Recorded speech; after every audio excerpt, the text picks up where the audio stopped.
Okay, so learning journal from Friday, and it's not a good picture of me, is it? But why is that? That's because I'm all in the shade and in the dark and half in the dark, and well, of course I'm half in the dark because I'm a trainee teacher.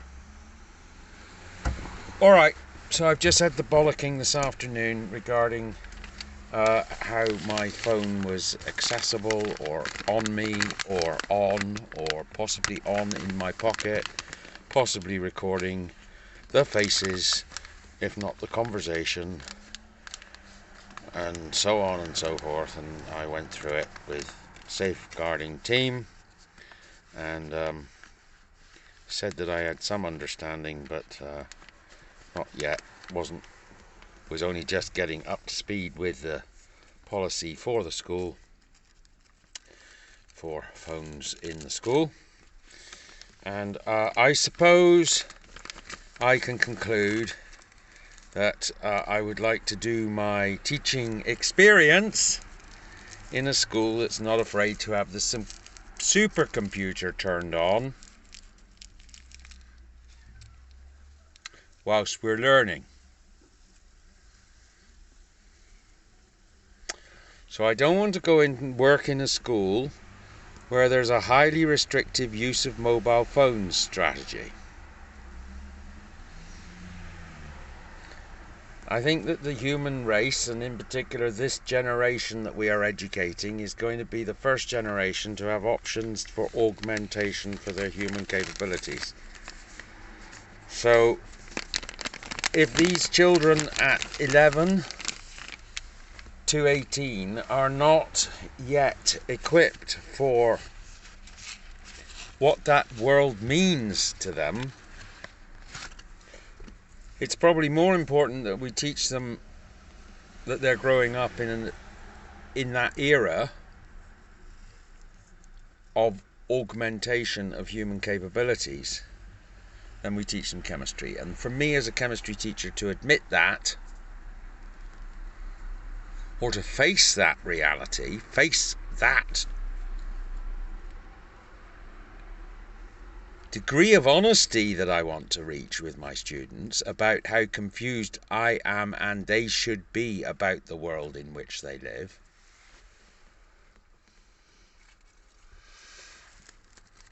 I suppose I want to work in a school that is not backward looking in that regard, or is not trying to put the brakes on the inevitable in that regard. Schools want to use the technology, so why are we not using the technology?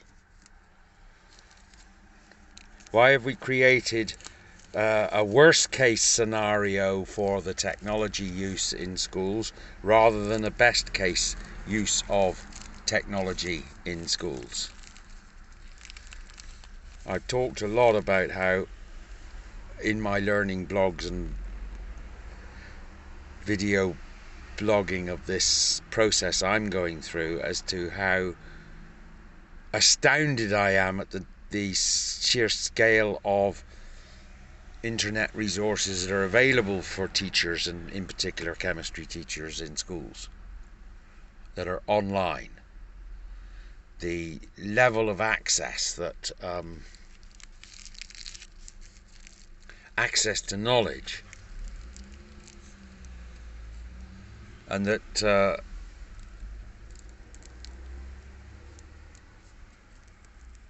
chemistry in particular, I do not know about French and simultaneous translation, or German or history, being able to check every single date, or the cross-reference the literatures and so on and so forth. I don't know about that, but I know that in chemistry it goes beyond taking your phone out in order to time something, because people are not using stopwatches to record how long something takes any longer.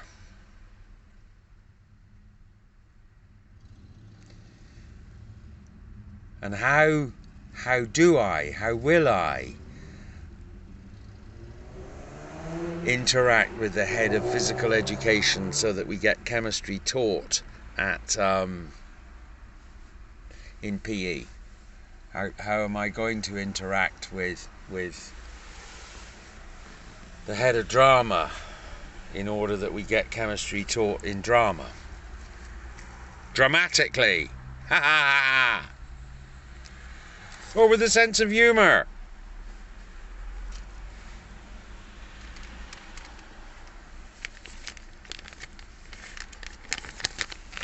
I want you to evidence that you've watched a video, so send me a picture by email of your homework.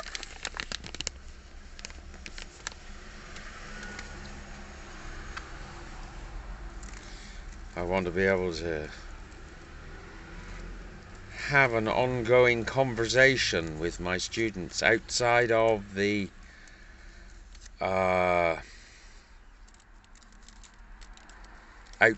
classroom, in absentio. I do not want to be phoned up at every time of the day or night. So no, you're not having my telephone number, but I do not see why we could not have, for this class, or all of the classes that I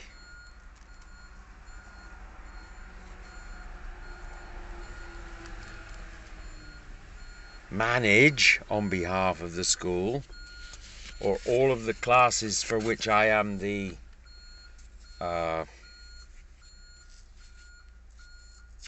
not the purveyor of knowledge, but the mentor in a learning process. How will I learn this best?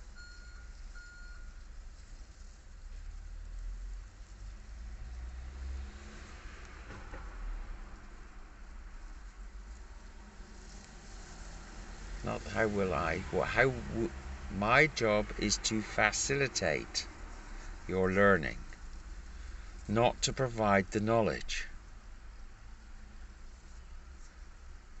I love providing the knowledge. I could stand up there and do a lecture, chalk and talk. I know I could. I know I could do it in an animated, demonstrative, theatrical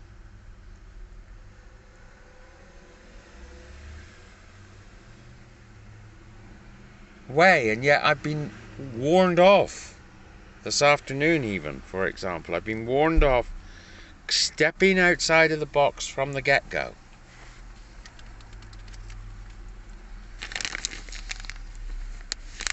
Because they say that my students are all, they say they are all conservative with a small c, like that. They're not creative with a capital C. That was the vocabulary that was used in the end of week wash up that I did with my head of department. They will not want to engage with you in a creative endeavour, Simon. Now that is not what she said. That is not what she said, but it is implied. Because they are conservative, because they have an expectation of how school should be, will be, for them, they will not thank you if you make it different. Now I want to be work in a school where I can challenge that view.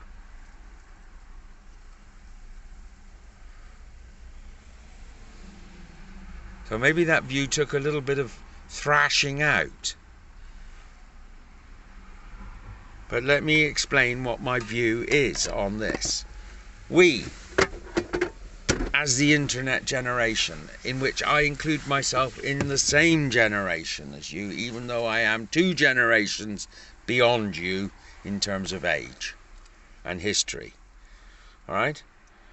We are of the generation that is coming to terms with the fact that we have already been augmented, the data has already been collected, we participate in it because it results in better marketing, more targeted advertising, more relevance to our studies.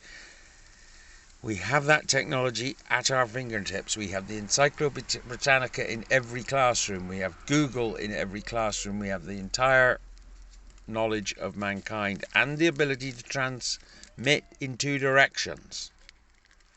Not only to receive information, but to give information out. That exists in this classroom right here, right now on my phone. Now, it's nothing for a school to equip me with a phone that is the school's property, and I will not remove that phone from school property. So that circumvents the idea that I'm using my own technology for my own benefit. Now, this school will teach your school students chemistry. If you put a classroom assistant in the classroom and put me on a live feed so we can see your students in a different classroom, there's no reason why, since they're all at one, they've been doing this from their bedrooms, there's no reason why we cannot be teaching multiple classes across multiple schools.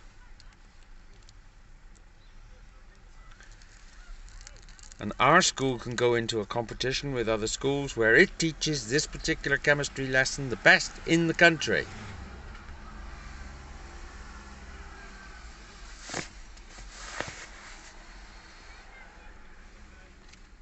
And then the national curriculum becomes the national resource of chemistry teaching.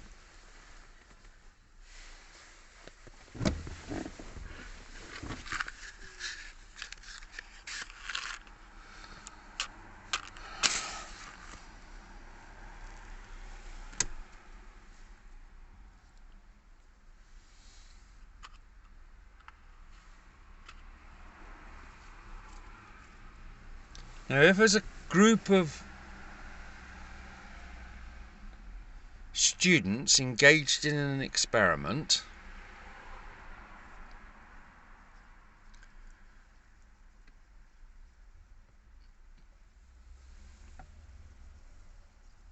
I offer you and we agree to record our lessons so that I become a better teacher faster, you have access to the lesson in the future, and so do other people benefit from our experiences. That, I think, is a massively online collaborative learning environment, not a MOOP or whatever, a MOOP, massively online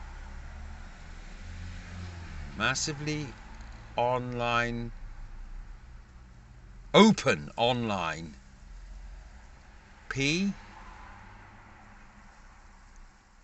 program. Massively online open.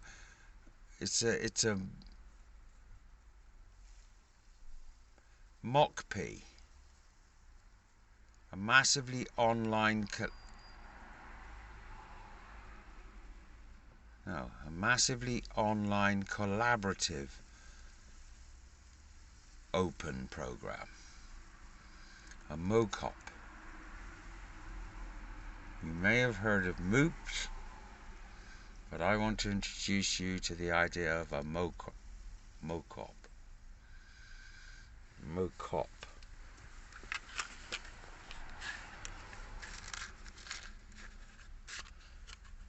Massively online collaborative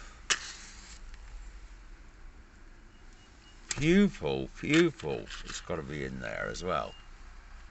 Student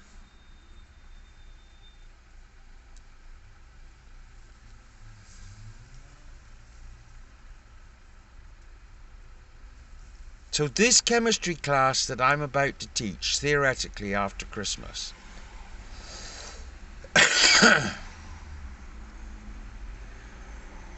in a school, I have this vision for it, that it is in a school where we are embracing the technologies that are being forced upon us as a society in order to develop a model, and you could split this into a GCSE model and a A-level module.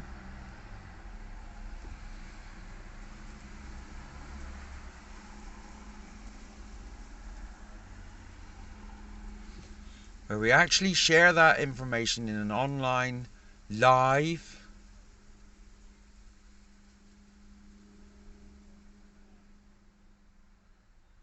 just put it live online, backs of your heads.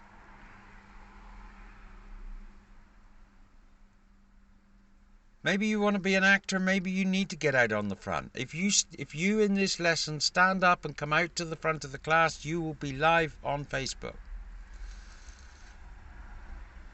How terrifying is that? Is it any more terrifying than me standing up in front of you and telling you what I think I know? With a degree of forcefulness that is in my voice, which I do not believe you should misinterpret as aggression, but rather see as enthusiasm.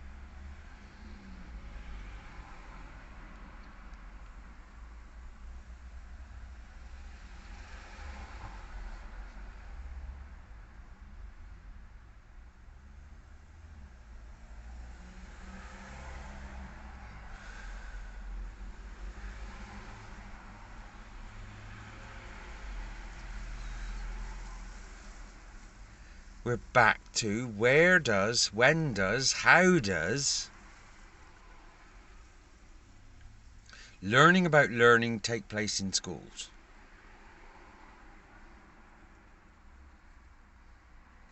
Because it was complicated enough before there was technology. Now there's technology.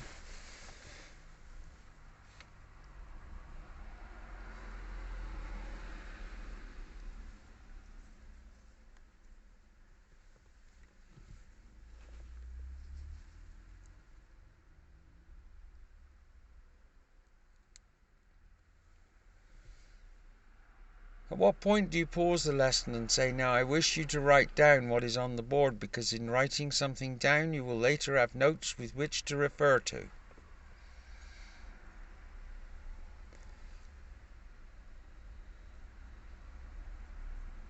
When do we have that? As opposed to, there, it's my handwriting on the board. It doesn't have to be your handwriting on the board. You don't have to participate in the class if you don't want to. You don't have to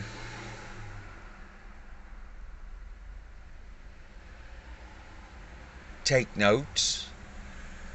What you have to do is take a photograph. And then in a week's time I expect you to look at that photograph again and say, look at that, that's in my chemistry learning journal.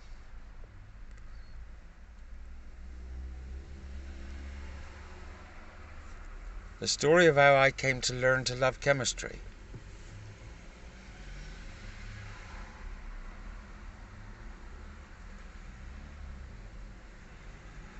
So I want those of you in the class who aren't interested in chemistry really to put your hands up, if you wouldn't mind.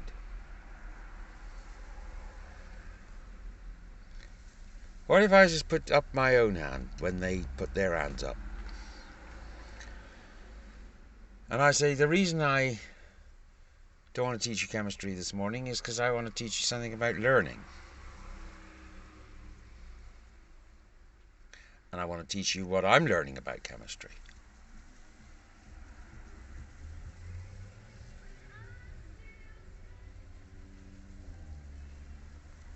Does that make me a weird chemistry teacher? Or teacher of weird chemistry?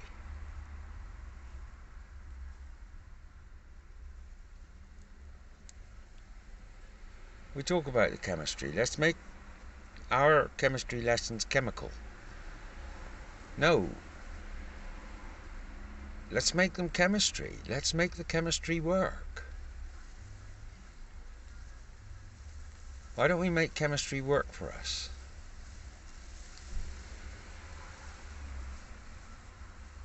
as a group of learners, I want to make chemistry work for us. How do you think we could make chemistry work for us?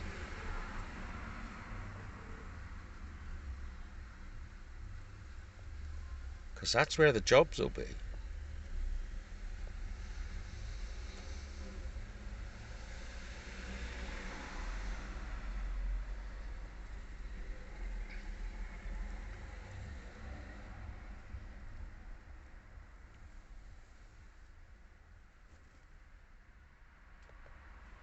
Perhaps I should come up for the parents' evening and give Helen some support and the parents' open evening. She's crying out for students and they're not exactly queuing up to kind of fall in with her, please come to my parents' evening. Is she? I mean, that evening we should have the entire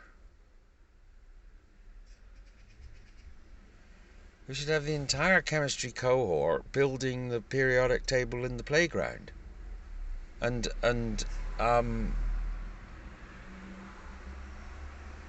telling their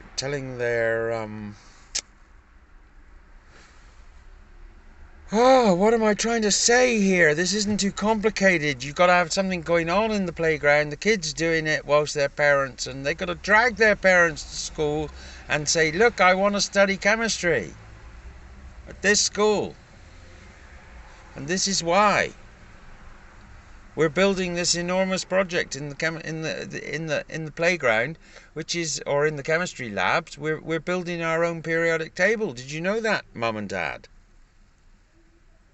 And teacher needs to have a word with you, because if you can get hold of some iridium, we want some of it, from your workplace. Start making some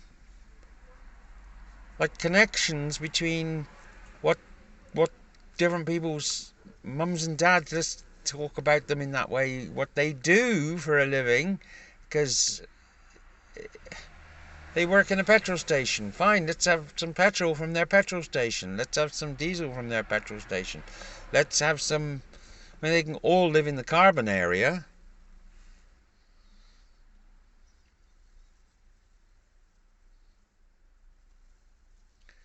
I'm working in a school at the moment where there's an enormous amount of land out the back.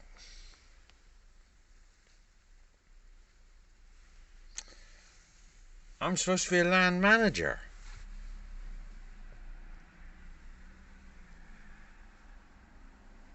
I haven't even had a proper look at the resource that is outside of this school.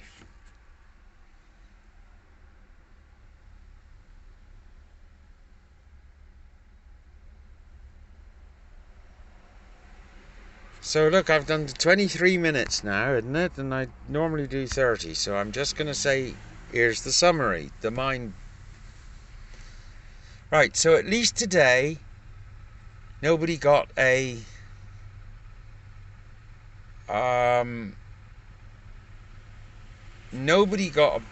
detention, although at lunchtime we were talking about one particular girl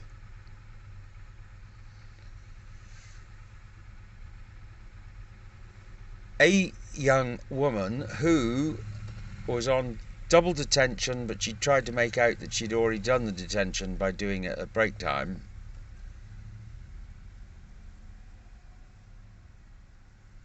And she was punished for the same thing twice, and she is down as Student of the Month.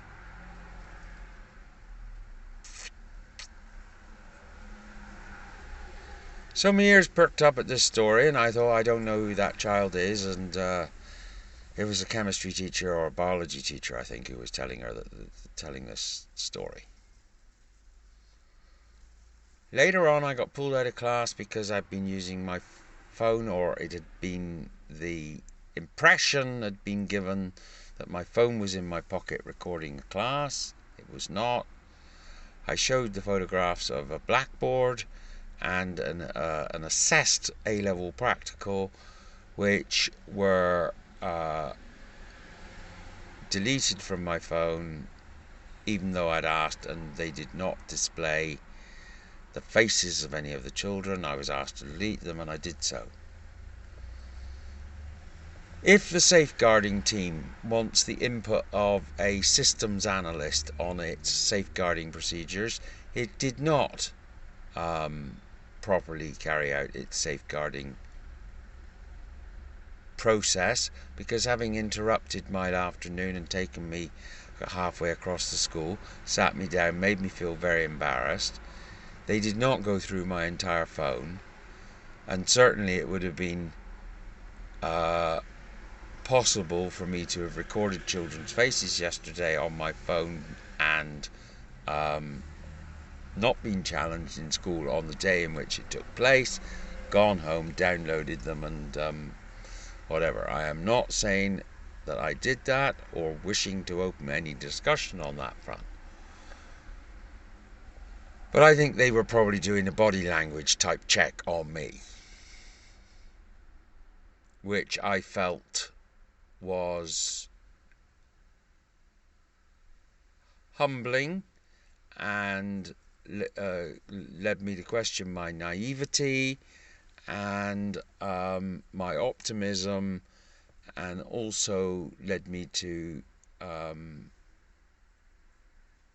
believe that I was working in a culture which was that of Hitler might have a rant on it. But I know why it's there, because I'm one of these people that does not like to face up to the fact that in this technology age, some people are misusing the technology. That does not mean to say that schools should be phobic of the technology. I do not want to work in schools that are phobic of the technology change and the possibilities of human augmentation. I think that young people need to be aware that they are growing up in a generation where augmentation is likely to be a reality. They need to adjust to an augmentation, or at least the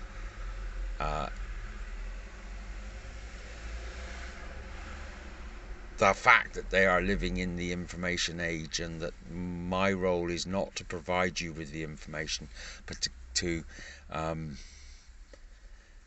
be a facilitator of your learning.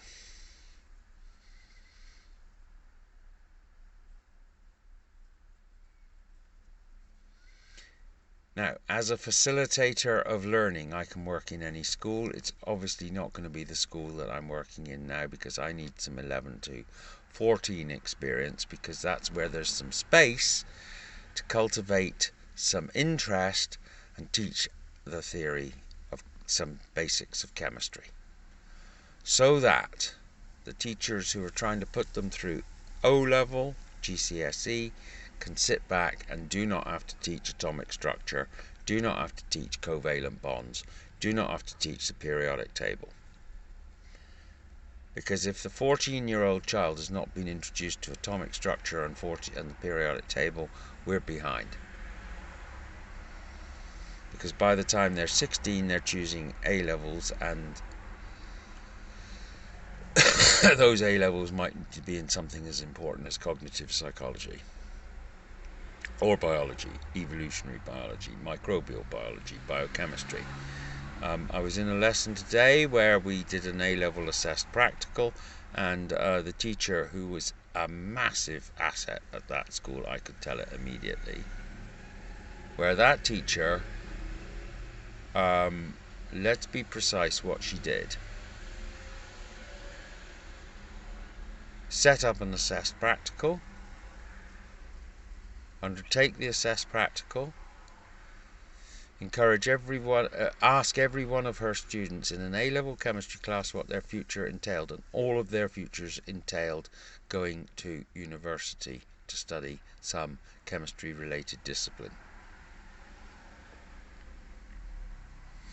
In another lesson today, one of the students not only broke down what was going on in a word reaction, but described the mechanism of the reaction, which, though faulty, was an absolute sterling piece of learning how to speak the lingo. I mean, he asked a girl out on a date in German and she said, yes, let's go and see such and such a film, and by the way, you look good. That kind of what am I trying to say? Usefulness in terms of being able to communicate very succinctly what you hope might happen in a kind of chemical reaction.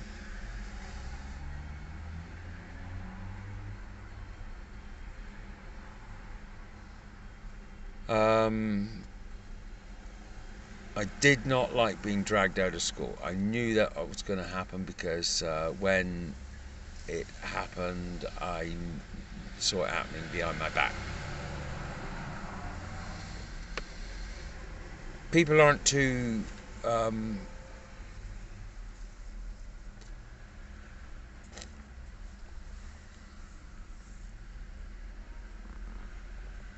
difficult to read in schools, actually. They aren't too difficult to read.